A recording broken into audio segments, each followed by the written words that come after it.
Hi అండి. అందరికి నమస్తే. ఇప్పుడేంటంటే నేను చెప్పేది 'కాంతమ్మ కథ.' నా కథ నేనే చెప్పుకుంటున్నా. ఎందుకంటే నేను పెళ్ళైన కాడి నుంచి చాలా బాధలు పడ్డానండి. చెప్పాలంటే స్టోరీ చాలా పెద్దగుంటది. ఒక జీవితమంతా సరిపోదు. అంటే నాకు ఫస్ట్ పెళ్ళైనప్పుడు అంతేం తెలిసేది గాదు. మాకు వ్యవసాయం ఉండేది.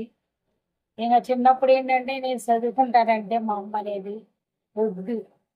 నువ్వు చదువుకుంటే ఇంట్లో ఎవరు గిన్నెలు కడుగుతారు?" హ్మ్. అని అలాగని మా అమ్మ పొద్దున్న లేస్తే పొలానికెళ్ళిపోయేది. ఇంక ఇంట్లో పని అలాగుండేది. మాకు ముగ్గురు అక్కలు, 6 మంది అన్నం. అంటే ఆహ్, మేము మొత్తము 10 మందిమి. 10 మందిలో నేను తొమ్మిదో దాన్ని అన్నమాట. తొమ్మిదో దాన్నయితే ఏమైంది, ఆహ్, మేము మేము చిన్న పిల్లలప్పుడే మా అక్కోళ్ళకి, ఇద్దరు అక్కలకి పెళ్లయిపోయింది. అన్నోళ్ళకి పెళ్లయింది. ఇంకొక విచిత్రం ఏంటంటే, మా అందరికన్నా పెద్దన్న ఉండేవాడంట. కానీ నాకు తెలీదు మా అన్న ఎలా ఉంటాడో చెప్తే నమ్ముతారా? తెలీదు. నేనస్సలు చూడలేదు మా అన్నని. అప్పుడప్పుడు అడిగేదాన్ని, "అన్న ఎలాగుంటాడో ఫోటో అన్నా చూపిరా" అని. నా పెళ్ళికి కూడా రాలేదు. మా వదిన, ఇద్దరు పిల్లలొచ్చారు. వాళ్ళు హైదరాబాద్‌లో ఉంటారు. అయితే మా అన్నకి రావడానికి కుదరదు. ఎయిర్‌పోర్ట్స్‌లో క్యాంటీన్ ఉంటది గదండీ!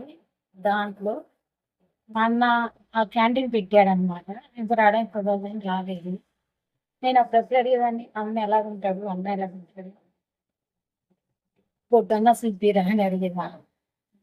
ఆ ఫోటో గూడా ఏదో అసలు ఫోటో కాదండి. Marking photo. అది తెచ్చి చూపిచ్చారు నాకు. ఏమో అలాగుంటాడా అన్నట్టున్నది. మేమందరం పెళ్లి ఫంక్షన్‌లకే ఇంటికెళ్తాం. లేదంటే ఎవరి దారిన వాళ్ళుంటారు. ఇంకా ఏంటంటే నాకిద్దరు అబ్బాయిలు. మేము అంతంత మాత్రమే. ఇది ఇంత ఫ్యామిలీకి ఇల్లు కావాలంటే పెద్ద ఇల్లు కావాలి. రెంట్ కట్టాలంటే నెలకు 10,000 రెంట్ కట్టాలి.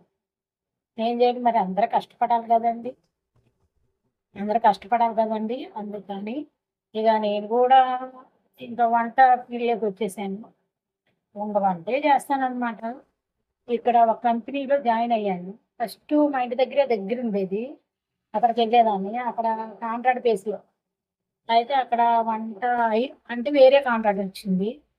సర్లే కొన్ని కారణాల వల్ల నేను మానేశాను. మళ్ళీ ఈ కాంట్రాక్టే మళ్ళీ ఇక్కడికి తీసుకుంది.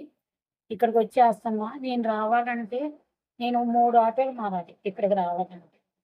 పని లేకుండా ఇంట్లో ఉంటే జరగదు కదండీ! కష్టపడాలి. ఒక్కొక్క రోజు మా అబ్బాయి దించుతారు. లేదు వాళ్ళకి దించడం కుదరలేదనుకో, నేనే ఆటో పట్టుకొని మళ్ళీ ఆటో రూ. 30 ఎందుకులే అని కొంత దూరం నడిసి, కొంత దూరం ఆటో ఎలాగోలా తిప్పలు పడి డ్యూటీకి రావాలి. అప్పుడు నేను పని చేసేటప్పుడు ఒక నెల డ్యూటీకెళ్ళకుండా ఆగిపోయా. కొన్ని కారణాల వల్ల ఆగిపోతే నాకప్పుడు బాగా మెంటలొచ్చింది. మెంటలొచ్చిన తర్వాత అయితే ఇల్లు డ్యూటీయే. అప్పుడంత తెలిసేది గాదు. దగ్గర నడుచుకొని వచ్చాను. ఇంగా నాకు పిచ్చి పట్టినట్టు అయిపోయింది ఆ టయానికి. అప్పుడేం చేశా అంటే, ఇంగా సరే ఇంటి దగ్గర ఖాళీగా ఉన్నాం గదా! అందరూ యూట్యూబ్‌లో డబ్బులొస్తాయి అంటుండ్రు. సరే యూట్యూబ్ చేద్దామని స్టార్ట్ చేశా. ఫస్ట్ ఏంటంటే అక్కడ చికెన్ అయిపోయి 50 కేజీలు. నాకెందుకో డౌటొచ్చి ఆ రోజు ఆ చికెన్ అది ఆ వీడియో తీసుకున్నా. తీసుకొని ఫస్ట్ పెట్టింది ఆ వీడియోనే. కానీ నేను ఫస్ట్ నుంచి గాని అనుకోను యూట్యూబు. అప్పుడు పెద్ద పెద్ద వంటలండి. అవన్నీ నేనే మేనేజ్ చేసేదాన్ని. అయితే అప్పుడు పెట్టుంటే నేను ఆ వంటకు అవన్నీ జనానికి కనపడేది కష్టమేంటో. కాపోతే ఇక్కడ అంత కష్టం అనేది ఉండదు గానీ, రావడం, పోవడం ఇబ్బంది. పొద్దున 9:30, 10 గంటల లోపులొస్తే, సాయంత్రం 6 దాకా ఉండాలి ఇక్కడే. ఇంకిక్కడే చేసుకోవడం, ఇక్కడే ఉండడం. అది డైలీ బంగాళదుంపే గదండీ! బంగాళదుంప అంటే తినబుద్ధి అంటే ఓలో పడిద్ది గానీ మనకు పడదు. ఏం చేస్తాం మరి?